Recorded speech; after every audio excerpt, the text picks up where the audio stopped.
ప్రభువు పేరిట మీ అందరికీ షలోం. ఈరోజు దేవుని వాగ్దానము. నా ఉపదేశమును అంగీకరించువాడు సురక్షితముగా నివసించును. వాడు కీడు వచ్చినన్న భయము లేక నెమ్మదిగా నుండును. సామెతల గ్రంథం 1వ అధ్యాయం 33వ వచనం. ప్రియ సహోదరి సహోదరులారా, ఈరోజు ఈ వాక్యము వినిచిన మీ అందరికీ మన ప్రియ రక్షకుడైన యేసు క్రీస్తు నామమున ఈ నూతన దినపు శుభములను వందనములను తెలియజేయుచున్నాను. ప్రియులారా, ఈరోజు ఈ వాక్యము వినిచిన మిమ్మల్ని తెగుళ్ల మధ్య భద్రముగా కాపాడుతానని మీ పట్ల ప్రభు సెలవిచ్చున్నాడు. ఈరోజు ఈ వాక్యము వినిచిన మీరు ఆశీర్వాదాలతో నింపబడి ఉండవచ్చును. అందుకే బైబిల్ ఏమని సెలవిచ్చినదో చూడండి. నా ఉపదేశమును అంగీకరించువాడు సురక్షితముగా నివసించును. వాడు కీడు వచ్చినన్న భయము లేక నెమ్మదిగా నుండును అన్న వచనము ప్రకారము, ప్రియులారా, దేవుని ఉపదేశమును అంగీకరించినప్పుడు మీరెటువంటి కీడు వచ్చినన్న భయము లేకుండా నెమ్మదిగా ఉంటారు. ఇక్కడ బైబిల్ జ్ఞానము గురించి మాట్లాడుతుంది. ఈ జ్ఞానము యేసు తప్ప మరెవరో కాదు. ప్రియులారా, మనము దేవుని స్వరము విన్నప్పుడు మనము సురక్షితముగా జీవిస్తాం. మరియు మనకెటువంటి హాని జరగదు. ఏ కీడు మనల్ని తాకదు. మరియు కష్టాల్లో కూడా మీరు అలాగే నిర్భయముగా ఉంటారు. మనము భూమిలో ఉన్నంత కాలము మనకు కష్టాలు ఉంటాయి, కానీ వాటన్నిటి మధ్యలో కూడా ఆయన మనకు శాంతి, నెమ్మది మరియు జయమును కలుగజేస్తాడు. ప్రియులారా, పరిశుద్ధ లేఖన భాగములో మనము గమనించినట్లయితే, నీవు పుట్టకముందే దేవుడు నిన్ను చూసి ఉన్నాడు. నేను పిండమునై ఉండగా నీ కన్నులు నన్ను చూసెను. నియమింపబడిన దినములలో ఒక్కటైనా కాకమునిపే నా దినములన్నీ నీ గ్రంథములో లిఖితములాయెను అన్న వచనము ప్రకారము, ప్రియులారా, ఈ లోకములో ప్రతి వ్యక్తి పట్ల దేవాది దేవుని చిత్తము ప్రత్యేకమైనది. తగిన సమయములో దేవుడు దానిని ఖచ్చితముగా నెరవేరుస్తాడు. నీవు ఈ భూమి మీద ఏమి చేయాలో నీకు తెలియకపోవచ్చు, గాని నీవు ఈ భూమి మీద పుట్టక ముందే దేవుడు నీ కొరకు ఒక ప్రణాళిక సిద్ధము చేసి ఉంచాడు. నీవు చేయవలసిన దానిని దాచి ఉంచాడు. తగిన కాలమందు అది నీకు బయలుపరచబడుతుంది. అది నీకు తప్ప వేరెవరికి జరిగించలేరు. నీ పట్ల కలిగి ఉన్న ఆయన సంకల్పం నీకే చెందుతుంది. అయితే అది నీకు ఎలా తెలుస్తుంది అంటే, నీవు నిత్యము దేవుని ఆలోచన చొప్పున నడుచుకోవాలి. అప్పుడు ఆయనే నీ మీద తన దృష్టి ఉంచి నీవు చేయవలసినది నీకు తెలియజేస్తాడు. ఆ విధముగానే నీ భయములన్నిటిలో దేవుడు నిన్ను చూస్తున్నాడు. ప్రియులారా, పరిశుద్ధ లేఖన భాగాన్ని మనము చదివినట్లయితే, ఆయన వారికి అభయమును దయచేయును గనక వారు ఆధారము నొందుదురు. ఆయన వారి మార్గముల మీద తన దృష్టి ఉంచును అన్న వచనము ప్రకారము, మనము మన దేవుని మార్గములో నడుస్తున్నప్పుడు అన్ని పరిస్థితులు అనుకూలముగా ఉండకపోవచ్చు. మనము ఊహించని విధముగా అన్నీ మన జీవితాలలో జరిగిపోవచ్చు. అప్పుడు మన హృదయములో కలవరము రేగి భయభ్రాంతులుగా ఉంటుంది. మనమిక ఆయన మార్గంలో నడుచుకోలేమని తలస్తూ ఉంటాం. మన చుట్టూ ఉన్న పరిస్థితుల ప్రభావము కూడా అన్నిసార్లు మనకు సహకరించవు. దేవుని మార్గములో మనము నడుస్తున్నప్పుడే మనతో ఉన్నవారికి అర్థము కాక వారికి తోచిన విధముగా మనకు సలహాలు ఇస్తుంటారు. అవి దేవుని చిత్తానుసారముగా అనే మాటలు కాకపోవచ్చు. ప్రియులారా, మనము నడిచే మార్గము వారికి అర్థము కాక దేవుని మార్గములో మనము నడుస్తున్నప్పుడు మనతో ఉన్నవారికి అర్థము కాక వారికి తోచిన విధముగా మనకు సలహాలు ఇస్తుంటారు. అవి దేవుని చిత్తానుసారముగా అనే మాటలు కాకపోవచ్చు. మనము నడిచే మార్గము వారికి అర్థము కాక మనల్ని నిందిస్తూ ఉంటారు. అప్పుడే మనము దేవుని మీద పూర్తిగా ఆధారపడగలం. దేవుడు మనలను చూస్తున్నాడని, మన మార్గం మీద ఆయన దృష్టి నిలిపి తన వెలుగు ప్రకాశింపజేస్తున్నాడని గ్రహించగలం. దేవుని కనుదృష్టి మన మీద ఉన్నప్పుడు ఈ లోకంలో ఉన్నవారు ఏమి మాట్లాడినా ప్రభు మనకు సంపూర్ణముగా సహాయము చేసి మనలో ఉన్న సమస్త భయాల నుండి తప్పించి ప్రతి క్షణం అభయాన్ని అనుగ్రహిస్తాడు.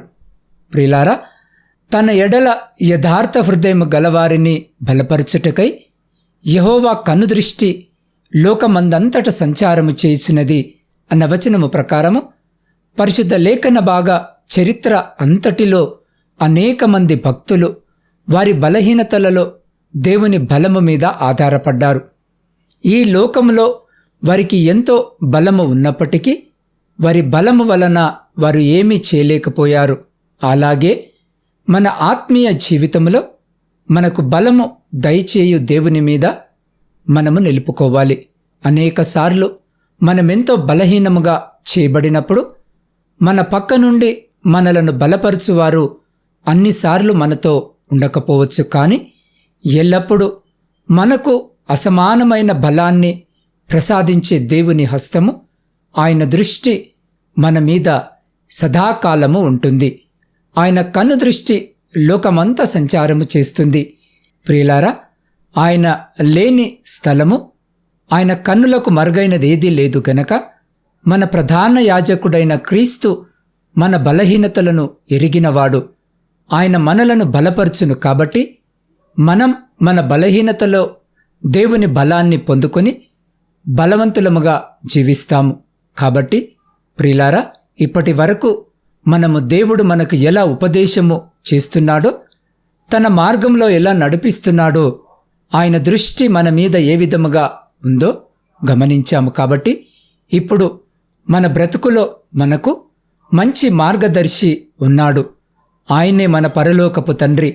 మన సొంత ఆలోచనలు, మార్గాలు, ప్రణాళికలు ఇవన్నీ ప్రక్కన పెట్టి దేవుని ప్రణాళికల్లో జీవించాలి. ప్రియులారా, ఆర్మ్స్ట్రాంగ్ అనే వ్యక్తి తరచుగా వేటాడడానికి అడవికి వెళ్ళేవాడు. అలా వెళ్ళిన ప్రతిసారి దారి తప్పిపోయేవాడు. అడవిలోకి వెళ్ళిన తరువాత తూర్పేదో దక్షిణమేదో తెలియక తూర్పుకు వెళ్ళవలసి వచ్చినప్పుడు పశ్చిమంగా ప్రయాణించి ఇంకా సమస్యను జటిలము చేసుకునేవాడు. ఆర్మ్స్ట్రాంగ్ ఈ విధముగా తప్పిపోవడాన్ని గమనించిన అతని యొక్క స్నేహితుడైన మెకాలే అతనికి ఒక దిక్సూచిని కొని ఇచ్చాడు. అది తీసుకొని అడవికి వెళ్ళిన ఆర్మ్స్ట్రాంగ్ మళ్ళీ దారి తప్పిపోయాడు. అతనిని వెతకడానికి వెళ్ళిన బృందములో మెకాలే కూడా ఉన్నాడు. అతనిని కనుగొని, నీ వద్ద నేనిచ్చిన దిక్సూచి లేదా అని అడిగాడు. ఉన్నది అన్నాడు ఆర్మ్స్ట్రాంగ్. మరి దానిని ఎందుకు ఉపయోగించలేదని మెకాలే అడిగాడు. అందుకు ఆర్మ్స్ట్రాంగ్, దానిని ఉపయోగించడానికి నాకు ధైర్యము చాలలేదు.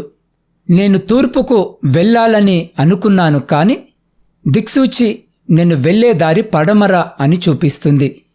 నేను దానిని ఎంత కదిపినా, అటు ఇటు ఎంత ఊపినా అది పడమర వైపుకే చూపిస్తుంది. అందువల్ల నేను దానిని అనుసరించడము మానివేశాను అని బదులిచ్చాడు.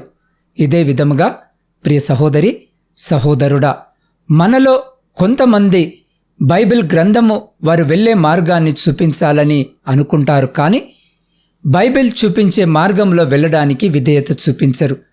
బైబిల్లోని దేవుని వాక్యానికి వక్ర భాష్యాలు చేసి వారి మార్గానికి అనుగుణముగా మలుచుకుంటున్నారు.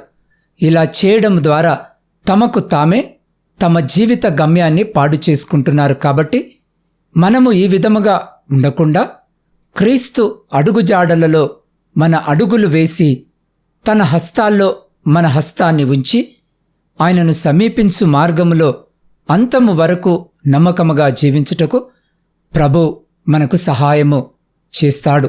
కాబట్టి ప్రియ సహోదరి, సహోదరుడా, ఈ లోకములో తెగుళ్ళు మరియు అంటువ్యాధులు సంభవిస్తాయి, కానీ అవి మీకు ఏవైనా సరే ఎటువంటి హానిని కలిగించవు. కానీ ఈరోజు ఈ వాక్యము వినిచిన మీరు యేసు క్రీస్తు ప్రభు స్వరము, ఆయన జ్ఞానం యొక్క సర్వాన్ని విని విధేయతతో నడుచుకున్నప్పుడు మీరు సర్వశక్తిమంతుడైన దేవుని నీడలో ఉంటారు మరియు మీరు ఆయన రెక్కల నీడలో కప్పబడతారు. అందుకే బైబిల్ ఏమంటుందో చూడండి.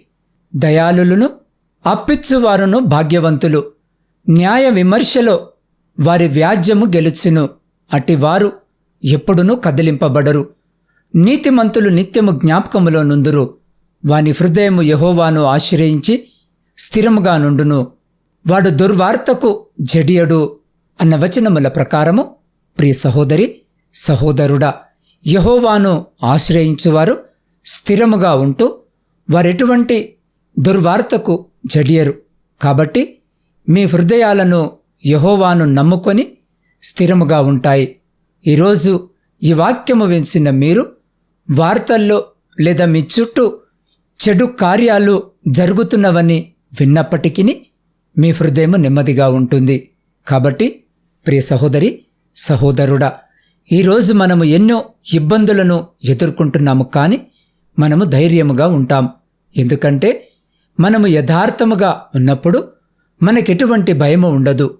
ఈరోజు ఈ వాక్యము వినిచిన మీరు కూడా దేవుని వాక్యము నుండి జ్ఞానం యొక్క స్వరాన్ని వినాలి మరియు యథార్థముగా నడవాలి. అప్పుడు మీరు మరణము యొక్క ఛాయల గుండా నడిచినప్పటికీ మీరు దుర్వార్తకు మరి ఎటువంటి కీడుకు భయపడవలసిన అవసరం లేదు.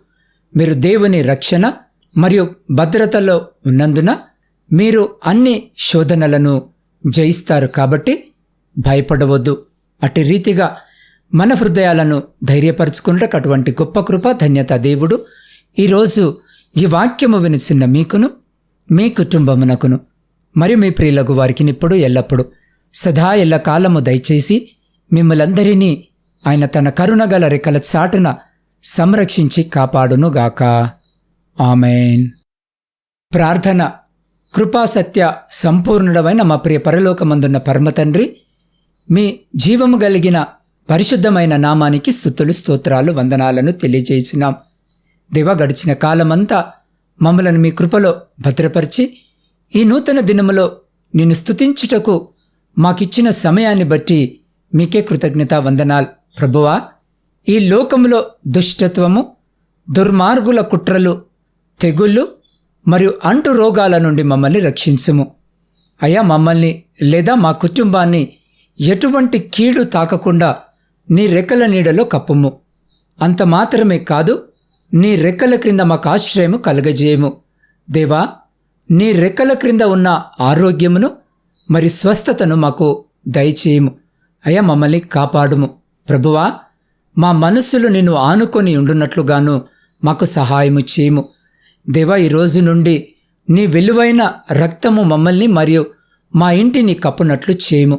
రాత్రివేళ కలుగు భయమునకైనను, పగటివేళ ఎగురు బాణమునకైనను, చీకటిలో సంచరించు తెగులకైనను, మధ్యాహ్నమందు పాడు చేయి రోగమునకైనను మేము భయపడుకుంటున్నట్లుగాను మా ప్రాకారములలో నెమ్మది మరి కేడెముగా ఆశ్రయముగా ఉండునట్లు చేసి మమ్మల్ని కాపాడుమని నీ పాద సన్నిధిలో వేడుకొనిచున్నాం. దేవా, ఈరోజు జన్మదిన వివాహ వార్షికోత్సవాలు జరుపుకొంచున్న ప్రతి బిడ్డ కొరకు ప్రత్యేకంగా ప్రార్థిస్తున్నాం. నాయన, బిడ్డలందరినీ మీ నూతన దయాకిరీటము చేత ఆశీర్వదించి రాబోయే కాలమంతా కూడా నా తండ్రి సంతోషకరమైన జీవితము బిడ్డలకు దయచేయమని వేడుకొనిచున్నాం. దేవా, ఈ సమయంలో ఈ ప్రార్థనలో ఏకీభవిస్తున్న ప్రతి బిడ్డను మీ హస్తాలకు అప్పజెప్తా ఉన్నాం. దేవ, ప్రతి బిడ్డ యొక్క హృదయవాంఛ నెరిగిన దేవుడు వింటున్నావు. అయ్యా, ఏ బిడ్డ ఏ అక్కర ఈ అవసరత చేత మీ వైపు చూస్తూ వారి ప్రార్థన మనవులను మీ పాద సన్నిధిలో పెట్టిస్తున్నారో, ఆకాశమందు ఆసీనుడవైన తండ్రి, వారి ప్రతి ప్రార్థన మనవిని మీరు ఆలకించి వారి జీవితాలలో, కుటుంబాలలో, వారి దాంపత్య జీవితంలో ఉన్న ప్రతి శోధన, ప్రతి ఆయాసము, ప్రతి దుఃఖము, ప్రతి అంధకార సంబంధమైన శక్తులన్నిటినీ మీ పరిశుద్ధ నామమున లయపరిచి మీ ఆకాశపు వాక్యలను విప్పి విస్తారమైన దీవెన ఆశీర్వాదాలతో బిడలను దీవించి ఆశీర్వదించి తృప్తిపరిచి మీ కృపలో భద్రపరుచుకొని ముందుకు నడిపించమని సమస్త స్తుతి ఘనత మహిమ నీకే చెల్లించు మా రక్షకుడును నీ ప్రియకుమారుడైన యేసుక్రీస్తు సర్వశక్తి కలిగిన నామమున ప్రార్థించి స్తుతించి అడిగి పొందుకొని ఉన్నాము తండ్రి. ఆమెన్.